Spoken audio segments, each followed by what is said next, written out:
굿모닝 OBS 생방송으로 함께하고 있습니다. 얽히고 설킨 정치 고수의 시선을 따라가면 돌아가는 판이 훤히 보입니다. 고수의 브리핑. 네, 오늘도 우리공화당 조원진 대표 스튜디오에 나와 있습니다. 대표님 어서 오십시오. 네, 반갑습니다. 이미 많은 또 우리 청취자분들이 지금 너튜브를 통해서 기다렸다라고 얘기하셨는데 오늘 본격적인 내용 좀 들어가 보겠습니다. 오늘 어떻게 보면 마지막 변론 기일이 될 수도 있습니다. 최종 변론 전에 이제 10차 기일 준비가 되어 있는데 오늘 뭐 주요 증인들이 많이 나옵니다. 좀 어떤 논란들 예상해 주십니까? 우선 10차 변론으로 마무리를 하려는 헌재가 너무 조급하다. 예.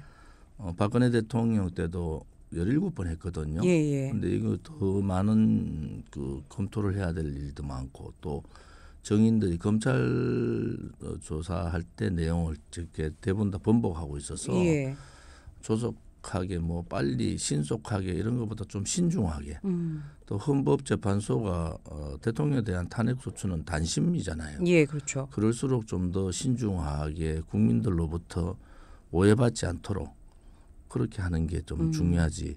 이걸 빨리 마무리한다는 게 중요한 건 아니다. 그런데 일단 변론기일도 뭐 일방적으로 정했다가 8차까지 정했다가 이제 그 대통령 측에서 이제 9차, 10차 요구를 하고 그래서 오늘 마무리가 될지 또 다른 이슈가 될지 그런데 이제 그 헌재 입장에서는 그냥 오늘 마무리하겠다 이런 생각을 갖고 있는 것 같아요. 그건 좀 여러 분들이 우려하는 부분들이 있습니다. 그렇군요. 아니 뭐 주요 증인들 한덕수 국무총리 그리고 홍장원 전 차장 그리고 오늘 또 조지호 경찰청장이 아마 나올 것으로 예상하고 있는데 여기서도 좀 주요 쟁점들이 많이 있을 것 같습니다. 한덕수 국무총리는 그 국무총리로서의 경험에 대한 국무회의의 그 내용들 그런 부분에 대해서 주요 쟁점으로 얘기를 하실 것 같고 또 홍장원 차장은 뭐 자꾸 말이 바뀌어서 메모지가 뭐 하나 있다 둘 있다 셋 있다 이렇게 정보기관에 있는 그 탑 이제 국정원의 탑 1, 2, 3 중에 한 사람이 너무 가볍다. 그리고 내용도 오락가락한다. 그런 부분이 뭐 이게 뭐 싹 다 잡아들여라 했는데 누구를 잡아들여라라는 얘기는 없이 또 뭐 신문 가서는 다른 얘기했다가 방송에서 또 뒤집었다가 국회에서 또 뒤집어졌다가 이번에 또 헌재 와서는 또 다른 얘기들이 나오니까 그래서 아마 유일하게 2번 부르는 거 아닙니까? 그렇죠. 그래서 이게 워낙 중요한 정인이고 또 말의 신빙성에 대해서 좀 더 검토한다. 그래서 홍장원 차장에 대한 부분은 처음에는 국회 측에서 요청을 했다가 또 요청을 번복했다가 오히려 지금은 대통령 측에서 요청을 하는 상황이 됐어요. 맞습니다. 증인 요청을. 그리고 지금 조지호 청장은 뭐 안타깝게도 몸이 많이 불편하신데 검찰의 뭐 수도방위 사령관도 그렇고 707 특전 단장도 그렇고 아무튼 진술이 많이 바뀌고 있는데 조지호 청장이 실질적으로 검찰에서 수사할 때 했던 진술하고 대통령 그 이번에 그 헌재에서 하는 진술에 같은 진술을 할 건지 그런 내용들이 중점이 되겠죠. 뭐 내용을 위치를 확인해라라는 지시를 받았다. 뭐 이런 얘기까지 나왔었으니까요. 그 홍장원 아까 전 차장 얘기하셨는데 메모가 아직 증거로 채택이 되진 않았습니다. 오늘 증언 이후에 그 채택이 될 거라고 보십니까? 아니면 역시나 안 될 거라고 보십니까? 뭐 채택의 문제가 아니고 이미 국민들은 홍장원 메모에 대해서 불신이 엄청나게 커져요. 왜냐하면은 본인이 뭐 바깥에서 잘 안 보이는 데서 그냥 적었어 그랬다 했는데 사무실에서 했고 보좌관이 옆에 있었다. 그 보좌관도 없었고 그럼 국정원장이 물어보니까 자기는 그 옆에 없었다. 그리고 보좌관한테 글을 다시 이제 쓰게 했다. 그것도 뭐 말이 안 되잖아요. 그 중요한 내용을 정보를 다루는 사람이 그 내용을 옆에 보좌관 보고 그걸 써라 했다. 뭐 이런저런 아무튼 오늘 또 쟁점되는 내용이 아마 그걸 거예요. 그런 부분에 있어서는 10차 변론에서 홍장원의 얘기가 어떤 식으로 또 변화가 되는지 또 그 기존 기조를 그대로 유지해가는지는 좀 예, 관심 예. 깊게 봐야 될 필요가 있습니다. 알겠습니다. 오늘 또 많은 관심이 이쪽에 쏠릴 것 같은데 이 얘기도 저희가 이따 시간이 되면 조금 더 나눠보도록 하고요. 일단은 지금 국민의힘 지도부도 이 헌재 재판에 관련해서는 조금 선을 긋는 모양입니다. 그러면서 민생을 좀 더 챙겨야지라는 이야기를 했는데 지금 국정협의체 관련해서 오늘 좀 이야기해 주신다고 하셨는데 지금 어떻게 보고 계십니까? 이게 협의가 잘 이루어질까요? 국정협의체는 필요하죠. 필요하고 이재명 민주당 대표가 예. 시정연설도 했잖아요. 이제 소위 그 3% 성장 예. 그리고 공정 성장 뭐 이렇게 했는데 이재명 대표가 우크릭을 하고 하는 부분도 있고 예. 뭐 있는데 제가 몇 가지 이제 이재명 대표의 그런 경제 3% 성장에 대해서 얘기하면 경제 성장의 핵심은 자본, 기술, 노동이잖아요.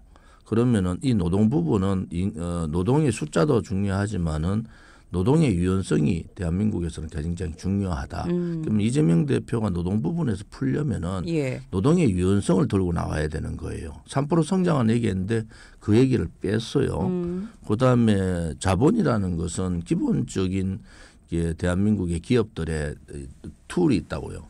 그런 부분은 지속적으로 투자를 유도할 수 있는 예. 그러한 정책들이 좀 필요하고 이제 기술적인 부분은 AI하고 지금 반도체인데 이 AI 반도체에 대한 특히 반도체 특별법을 민주당이 막고 있단 말이에요. 예. 이런 부분부터 풀어야 된다. 그래야지 3% 성장이 기본적으로 바라볼 수 있는 건데 그거는 좀 힘들 것 같고 네. 지금 그 공정성장을 이재명 대표가 얘기했는데 그 공정성장이라는 게 그러면은 그 문재인 정권 때 포용성장은 무슨 차이가 없는 것 같아요. 포용성장 국간을 또 열겠다는 거거든요. 예. 지역화폐 뭐 현재 추경에서도 15조 그리고 전 국민 25만 원 주겠다. 예. 이렇게 해서는 안 되잖아요. 지금 이제 경제 지금 상황에서 현재 경제 상황이 어렵잖아요. 미국의 압박도 되게 셀 텐데 그렇죠. 전 세계가 지금 미국과 중국 중심의 반도체 전쟁이라고 할 수 있습니다. 들여다 보면은 결국은 반도체 전쟁을 미국과 중국이 하고 있는데 예. 그 중심에 또 한국과 대만이 있는 거예요. 그러면은 빨리 대응을 해야 된다. 미국은 지금 이 반도체 이 이니시티브를 지기 위해 가지고 예. 엄청난 압박도 하지만 투자도 많이 하고 일본도 그렇잖아요. 그렇죠. 우리나라만 이 반도체 특별법에 걸려 가지고 그 이제 52시간 근로제 제외조차도 이재명 대표 한다 했다가 또 그렇죠. 안 됐어요. 예. 그런 부분을 보면은 지금 우리나라 경제 상황에서 두 가지 토끼를 다 잡아야 되는데 하나는 실질적인 경제 회복을 민생 경제 회복이 첫째고 두 번째는 성장 잠재력에 대한 보완을 철저하게 해야 돼. 그게 바로 AI와 반도체에 대한 투자잖아요. 네네. 규제를 풀어주고 투자를 하고 또 인력을 키우고 이런 건데 이런 부분들을 이재명 대표가 시정연설에 했던 내용으로 가지고는 불가능하겠다. 예. 그러면은 성장은 힘들다. 그러니까 이재명 대표가 할 수 있는 것은 그동안에 윤석열 대통령이 거부했던 경제정책 노란봉투법이나 양국법이나 또 예. 다른 방송통신법 뭐 등등 유공자 특별법 이런 부분들을 안 하겠다. 이런 부분에 대해서는 안 하겠다고 선언을 해야 돼요. 그래야지 우크릭에 대한 신뢰가 있는데 그거는 계속 한다고 하고 예. 우클릭을 한다. 그거는 이제 문재인 정권 때 우리가 국간 자꾸 틀어가지고 미래 세대들한테 힘들게 한다. 그래서 지금 2030의 변화가 본인들의 미래에 대한 불확실성도 있지만 왜 우리가 가져야 될 국간들을 왜 정치권에서 자꾸 틀어가느냐. 네. 그러니까 이재명 대표가 극복해야 될 것도 그거잖아요. 그러니까 말은 다 할 수 있지만은 실질적으로 국민의 신뢰는 그런 데부터 가는 거잖아요. 그런데 그런 부분들이 약하다. 예. 그러면은 그 경제 정책을 아무리 우클릭 경제 정책을 쓴다 하더라도 국민들의 믿음은 굉장히 떨어지잖아요. 네. 제가 말씀드린 이 부분만 이재명 대표의 민주당이 바꿔준다면은 나름대로는 그래도 민주당의 경제 정책에 어느 정도의 가능성이 있는가를 보기라도 할 텐데 이쪽에 왼쪽에 정책을 그대로 쓰면서 3% 성장하라 성장 정책을 들고 오고 공정 성장을 들고 오고 뭐 이렇게 들고 오는 것은 뭐 사실은 52시간 그 반도체 특별법에 대한 핵심 내용 네. 제안을 하는 거 민노총 반대 때문에 못 하잖아요. 노동계가 반발을 했죠. 예. 언제까지 거기에 매의가 있을 거냐. 제가 얘기한 대로 이 경제 성장의 핵심은 노동의 유연성에 있는데 그 노동의 유연성을 지금 왼쪽에 있는 좌파의 그 민주당의 소위 대선 후보를 대통령을 꿈꾸고 있는 사람이 그런 부분을 하지 않고 국민들한테 어떤 감동을 줄 수 있지라는 부분에 있어서는 예. 전반적으로 다시 해야 된다. 또 하나는 아니 당 대표를 국회에서 시정 연설을 하는데 예. 아니 거기에 대한 경제 전문가들이 그렇게 없느냐. 제가 볼 때는 알맹이가 없잖아요. 말로만 떠들고 예, 행동하실 수 없는 내용들을 자꾸 집어넣고. 예. 그래서 그런 부분들은 민주당이 정말로 국민을 위해서 민주당이 일을 하려면은 네. 기본 방침을 문재인 정권 때 실패한 정책 과감히 버려라. 뭐 이름만 포용 정책이 문재인 정권의 포용 정책에서 공정 성장, 포용 성장에서 공정 성장 이름만 바꿨지 내용은 똑같아요. 그래서 그건 안 된다. 예, 이렇게 예. 보는 거죠. 우리 대표님 보시기에 민생과 경제 성장을 위해서는 이제 좀 바뀌어야 된다라는 말씀이신데 아까 뭐 말뿐이다 그래서 약간 표심을 그냥 너무 생각하는 말이 아니냐. 어제 사실 한 인터뷰에서 중도 보수다 우리는 이런 발언도 나왔었거든요. 이거에 대해서 어떻게 생각하세요? 보수의 지금 이제 그 말로 하는 게 아니고 정책을 보면은 중도 보수가 아니에요. 정책은 저는 더 왼쪽으로 문재인 정권보다 더 왼쪽으로 가 있다. 예. 그런 부분을 국민들한테 인식을 바꿔줄래. 지금 국민들의 걱정은 그거잖아요. 어제 문재인 정권 때 우리가 해봤잖아요. 뭐 돈을 풀고 막 했는데 그게 포퓰리즘. 요즘 표퓰리즘, 표를 얻으려고 예. 그렇게 하는 거 다 봤단 말이에요. 그거를 다시 답습하는 것은 옳지 않다. 그래서 중도 보수라고 누가 인정합니까? 예.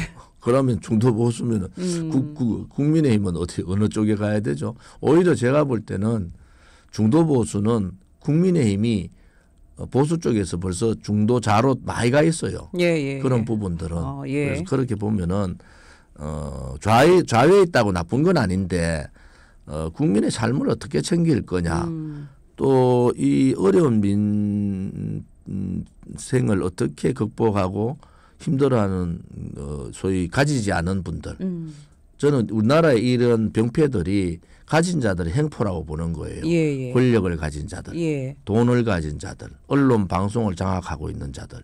그런 자들이 내려놓고 비기득권, 소위 가지지 않은 분들에 대한 그러한 정책 또 그러한 이 방향의 선회가 필요하다. 네. 가진 자들은 10%고 가지지 않은 분들은 90%예요. 그러면 정치하는 사람이든 자기가 지도자의 반열, 지도부에 있다고 지도자의 반열에 있다고 하는 사람들은 고민을 해야 되는 겁니다. 그게 정치잖아요. 아니 10%는 국민의 10%는 가만히 놔둬도 잘 먹고 잘 살아요.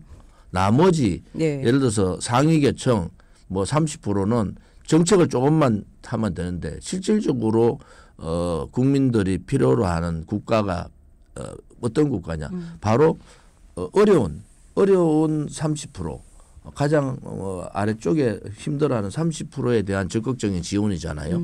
그거를 소위 복지라고 얘기하는데 그게 좌와 우가 그 복지의 국가로 가는 방향이 달라요. 그런데 지금 대한민국에서는 민주당의 상황들은 우리가 문재인 정권 때 해보니까 안 되더라. 그러니까 결국은 대한민국은 오른쪽 정책이 성장을 통해서 그 성장의 과실을 분배로 가는 그 방향이 맞지 과실을 주고 성장을 이끌어내겠다. 그건 안 되는 겁니다. 알겠습니다. 누가 중도 보수냐, 누가 또 어떤 정책이 좋으냐는 아마 우리 국민분들이 판단해 주시지 않을까 싶습니다. 아까 서두 우리 대표님 말씀하신 것처럼 중요한 건 이제 협의가 잘 되는 겁니다. 오늘 뭐 결론이 날 거라고 예상하세요? 국정협의체가 뭐 사실은 우원식 국회의장이 뭐 더하고 그다음에 권영세 비대위원장 그다음에 이재명 민주당 대표 뭐 정책위도 다 들어가겠죠. 의장들도 지금은 내려놔야죠. 지금 이제 우리가 국정 운영의 안정성의 하나의 받침은 지금 좀 무너져 있는 상태이기 때문에 그것을 보완할 수 있는 게 뭐냐. 예. 그리고 미국의 거센 이제 그런 바람들이 도널드 트럼프의 미국 중심주의에 대한민국의 영향이 클 텐데 그런 부분까지 하면은 국내의 경제 문제 자꾸 이제 무슨 뭐 25만 원 주자 뭐 지역 화폐 하자 이런 거 하지 말고 이런 거 하지 말고 실질적으로 필요한 부분 그러니까 자영업자들이 어려운 부분 그거를 자영업자의 손해 부분을 갚아준다. 이게 이재명 대표 얘기했더라. 그거는 자본주의 사회에서 안 되는 겁니다. 그래 되면은 거기에 대한 책임을 자영업자의 손해에 대한 그렇지 않고 자영업자가 나름대로 지원해 줄 수 있는 방법을 찾아내야 되지. 예. 손해 부분을 그렇게 갚아주는 그거야말로 좌파 포퓰리즘이잖아요. 그래서 그런 부분들의 조율이 필요하다. 그래서 제가 볼 때는 우선 추경 예산은 편성하는 게 맞다. 그 대신에 이재명 대표가 생각하고 있었던 그 지역 화폐라든지 25만 원 전 국민한테 25만 원 주는 거, 25만 원 선별적으로 주면 돼요. 25만 원을 전 국민한테 줄 게 아니고 예. 어려운 자영업자한테 200만 원을 주는 게 낫단 말이에요. 네. 또 하나는 그 이제 그 지역 화폐 이 부분은 어쨌든 자꾸 지역 화폐 얘기하는데 그게 실질적인 경제적인 효과로 나타나지 않고 있기 때문에 그 문제도 좀 뒤로 물려라. 그 대신에 꼭 해야 될 게 뭐냐? 반도체 특별법 예. 빨리 52시간제 해제하고 또 하나는 지금 AI 관련된 게 우리가 좀 뒤처져 있단 말이에요. 여기에 대한 적극적인 투자. 예. 투자라는 게 이제 기업이 하지만 정부가 틀을 만들어 줘야 되잖아요. 그런 부분들. 그런 부분들에 그다음에 연금 개혁. 연금 개혁은 지금 1차 단추는 끼워놨단 말이에요. 네네. 그 민주당하고 국민의힘이 이참에 연금 개혁을 통해서 연금의 불안정성을 제가 공무원 연금 개혁을 했던 사람으로는 연금 개혁을 해야 됩니다. 어쨌든 조금 더 내고 조금 더 받는 방법. 네. 더 내고 덜 받는 게 아니고 조금 더 내고 더 받는 방법으로 할 수 있거든요. 지금 연금 개혁 자체가 7에서 9%로 가고 또 더 받는 방법으로 지금 가니까 그런 방법을 만들어내야지 미래 세대도 안정성이 있잖아요. 그래서 그런 부분들을 이번 국정협의체에서 예. 큰 틀을 조금 해결하는 방법으로 가야 되겠다 이런 생각을 갖고 있습니다. 네, 근데 이제 어떻게에 대해서 항상 조금 이제 협의를 이끌어내기가 좀 어려운 것 같긴 합니다만. 좋은 방법은 예. 아무튼 이재명 대표는 대통령 하고 싶잖아요. 그러니까 본인도 자꾸 우클릭을 하지만 뭔가 보여줘야 되니까 이번에 그동안에 여야 간에 싸운다고 못했던 민생 부분 챙기고 네. 그다음에 이 반도체법 그다음에 미래산업 챙기고 그리고 연금 개혁하고 뭐 이런 큰 틀을 좀 만들어가는 게 좋겠다 이런 생각을 갖고 있습니다. 네, 아마 또 그게 많은 국민들이 가장 바라는 점이 아닐까 싶습니다. 이런 것들이 계속 논의가 됐어야 되는데 사실 지금 정치권이 시끄럽다 보니까 이런 것들이 많이 뒷전으로 밀려난 좀 모양새기는 합니다. 저도 이제 국회의원을 예. 18, 19, 20대 12년을 했잖아요. 그렇죠. 항상 고민을 하는 게 그거예요. 국회에 들어가다 보면은 잘 안 보일 수가 많아요. 그런데 바깥에 있으면 잘 보여요. 그런데 아무튼 국회로 들어갔던 지방단체 뭐 광역을 하든 기초를 하든 지방의회를 하든 그 중심은 기득권 쪽에서 벗어나라는 거예요. 기득권은 가만히 놔둬도 되는데 이게 정책을 계속 기득권 중심으로 간단 말이에요. 그러니까 제가 얘기했잖아요. 돈을 가진 뭐 자본주의 사회 돈 가진 게 나쁘지 않지만은 정책을 그쪽에 맞추는 건 옳지 않다는 거예요. 두 번째는 이제 그 어려운 서민들이 많고 자영업자의 지금 줄도산이 일어나고 있고 이런 상태에서는 방향을 바꿔라. 그거는 특히 국회가 국회의원 배지를 다는 순간부터 좀 바꾸어라. 저는 이제 공무원 연금 개혁 뭐 어려운 거는 제가 다 해봤어요. 이명박 대통령 때 노동개혁을 제가 했잖아요. 그다음 박근혜 대통령 때 공무원 연금 개혁을 했잖아요. 양대 정부가 가장 잘한 계획이라는 걸 제가 했단 말이에요. 그것은 굉장히 힘든 과정이에요. 그렇죠. 엄청 힘들고 욕을 엄청 먹는 노동개혁 할 때는 노동계로부터 엄청 욕을 먹고 예. 공무원 연계혁 할 때는 공무원들로부터 엄청 욕을 먹지만은 누군가는 해야 되는 거예요. 그래서 지금의 이제 국회의원들도 이제 그런 좀 정부가 나서서 이제 지원해 줘야 되는 그러한 부분에 저는 이제 그걸 비기득권이라고 얘기하는데 예. 그런 부분에 중점을 둬야 된다. 그것이 정치죠. 그것이 정치가 그런 걸 하라고 정치죠. 잘 사는 사람들, 가진 사람들, 뭐 권력 가진 사람들을 따라가는 게 정치하죠. 국민의힘도 윤석열 대통령 정부도 윤석열 대통령 쳐다보고 어디 뭐 레밍도 아니고 맞죠. 그냥 줄 따라다니고 그거 잘못됐잖아요. 예. 이재명 대표도 마찬가지죠. 이재명의 민주당이 되면서 정통 민주당의 그러한 일들이 많이 사라졌단 말이에요. 민주당이나 국민의힘이나 좀 반성들을 해야 된다. 그 반성이 어디서부터 돼야 되냐. 오로지 국민을 보고 반성을 해야 되잖아요. 그래야지 당당하지 않습니까? 예. 알겠습니다. 이러한 것들이 진짜 잘 지금 정리가 되려면 지금 양쪽에 있는 또 여러 가지 사법 리스크들 좀 해소가 돼야 될 텐데 오늘 어쨌든 아까 처음에 얘기했던 대로 중요한 건이 또 있습니다. 윤석열 대통령의 구속 취소 신문도 있고 헌재 재판도 지금 출석 이제 10시에 한다니까 준비하시겠죠. 그리고 이따 오후에는 또 10차 변론기일이 준비돼 있고 지금 국민들이 가장 걱정하는 건 뭐냐면 헌재가 기각을 하든 인용을 하든 어떠한 결정을 해도 이제 우리 국민들이 양분화가 될까? 예, 이런 거 많이 걱정을 하고 있습니다. 여기에 대해서 좀 어떻게 보십니까? 의외로 젊은 사람들이 왜 저렇게 저기 광장으로 나오지? 이해가 안 되잖아요. 그리고 지금 그 탄핵 찬성하는 쪽에 이 인원보다 탄핵을 반대하는 인원이 훨씬 더 이제 바깥으로 많이 나온단 말이에요. 그럼 뭘 의미하느냐 그러면은 공정성의 훼손이 됐다는 거예요. 예. 볼 때 한번 보십시오. 공수처도 이제 탄핵에 계엄 내란에 대한 수사권이 없는 그 내란 수사권 문제는 제가 굉장히 잘 알아요. 예. 그 당시에 공수처 만들 때 이 내란죄를 어디서 다룰 거냐 가지고 굉장히 공방이 많았는데 공수처 숫자가 35명밖에 안 되는 검사가 어떻게 하느냐 이래 가지고 그걸 경찰로 넘긴다. 예. 그럼 수사권이 경찰에 있다는 거 다 알잖아요. 그거를 뭐 내란죄를 다른 수사와 연결해서 직무유기와 연계해서 한다. 그거 맞지 않잖아요. 예. 그래서부터 이제 불법이 사항이 되고 그다음에 구속영장 청구 뭐 그런 청구들이 체포영장 청구 이런 청구들의 상황들이 국민들을 화나게 만든 거예요. 그다음에 헌재가 졸속으로 자꾸 빨리 한다. 단지 대통령은 국민들이 뽑은 대통령을 예.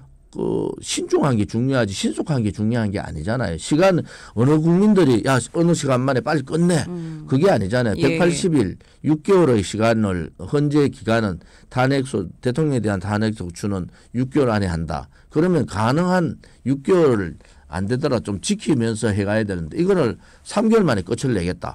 8차 변론으로 끝내고 어쩔 수 없이 또 10차 변론하고 예. 그러면 결국은 뭐 3월 15일에서 20일 사이에 계략적으로 예. 그때 이제 심판 결론이 날 텐데 그 왜 저렇게 조급하게 하지?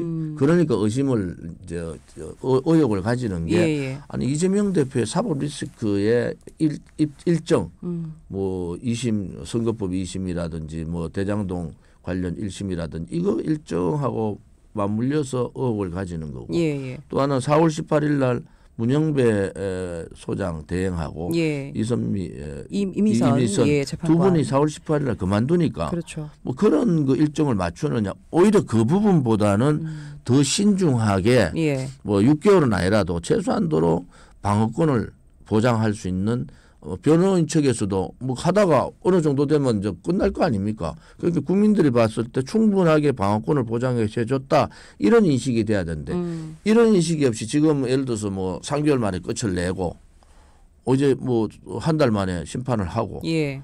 그것은 뭐 조금 좌우에 따라 다른 개념이 있지만은 국민의 한 50%가 불신한단 말이에요. 그런 부분에 있어서는 헌재가 조금 더 유연해질 필요가 있다 이래 보는 거죠. 예. 그래서 아마 걱정인 것 같습니다. 기각이든 인용이든 이거를 누군가는 어쨌든 수용해야 할 텐데 이 수용을 국민들이 할 것인가에 대해서 많은 우려가 있는 것 같습니다. 저희가 일단 좀 지켜봐야 할 것 같은데 변론기를 더 잡힐 거라고 보십니까? 아니면 진짜 3월 중순에 뭐 결론이 날 거라고 보십니까? 변론기를 변호인단 측에서 요구를 하면은 그 헌재에서는 뭐 한 몇 번이라도 더 받아주는 게 맞다. 안 그러면은 헌재가 어떤 결론을 내리도 엄청난 저항이 있을 수 있다. 예. 그리고 2017년 3월 10일 날도 헌법재판소 앞에서 5번이 돌아가셨어요. 예. 그거 잘 모르죠 사람들이. 그런데 그렇게 돌아가서 2019년 국정감사에서 제가 소방청장이 그렇게 얘기를 했고 4분이 돌아가셨다. 그런데 저희들은 이제 여성 한 분이 돌아가신 걸 봤기 때문에 예. 남성 4분 플러스 여성 한 분이 있어 5분이다. 이걸 국민들이 모르잖아요. 그런데 그때 상황하고 지금 또 다르잖아요. 그래서 그렇죠. 그 후폭풍이 엄청날 텐데 그러한 부분에 대해서 경찰력으로 막는다고 이 문제가 되는 게 아니고 이것은 헌재 심판이 끝나고 나면은 결과적으로 앞으로 장기적으로 네. 엄청난 이 갈등들이 있다 이래 보는 거죠. 알겠습니다. 오늘 저희 고수요 브리핑 조원진 대표 함께 했는데 저희가 잠시 정비의 시간을 갖고 일단 오늘은 여기서 일단락을 하고 나중에 또 저희가 정비 대응대로 대표님과 다시 한번 인사를 나누도록 하겠습니다. 그동안 감사합니다. 감사합니다. 네.